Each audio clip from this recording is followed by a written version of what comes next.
A week after he was forced out of office, the whereabouts of former Egyptian President Mohamed Morsi remain unknown. But his son is speaking exclusively to CNN. Reza Sayah has that. It was a swift and sudden reversal of fortune. Mohamed Morsi, Egypt's president, last week out of power and in custody this week. No one has seen Mohamed Morsi in public ever since he was ousted from power, but the Muslim Brotherhood have arranged for us to meet his son. They've asked us to come to this mosque here in East Cairo. We're told Mr. Morsi's son is here. Inside, we met Morsi's defiant 30-year-old son, Osama, who says he's not as worried about his father as many might think. A week ago, your father was president. Now he's out of power and in custody. What has this week been like for you? Me personally, and all my family, consider this past week to be a confrontation, a type of struggle. It's not new for us to see the determination of Mohamed Morsi. We have always supported him in his political struggle for democracy. When's the last time you saw him? I saw him 24 hours before this bloody coup. Did you give him any advice? Yeah, of course. What did you tell him?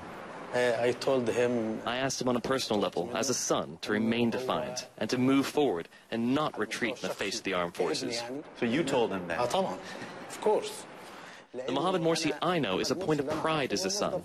So the Mohamed Morsi that would back down or flee would be shameful to me. Do you know where he is right now?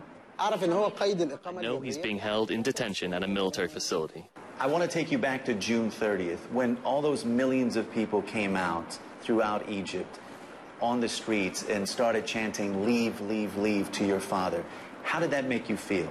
Mohamed Morsi won in a rerun by 51%, so 49% did not elect him. That is 12 million people, so it's normal. June 30th was not a revolution, and history will never record it as a revolution. And no one, not the American administration or anyone else, can call it a revolution. Why? Because there's no revolution in the world that brings military rule. There is no revolution in the world that cancels the ballot box. Your father acknowledged that he'd made mistakes. What do you think went wrong with his presidency? There is a difference between mistakes and crimes. Morsi's regime never committed crimes. It did not kill protesters, torture demonstrators. It did not shut down newspapers or broadcasters, or close political parties, or impose martial law. Before ending the interview, Morsi's son asked to send a message to his father. He turned, looked into the camera, and said this. Dad, you are the legitimate leader. You are the elected leader, elected president. We back any decision you take, even if you decided to leave the office. Your family, we are all proud of you. God bless you.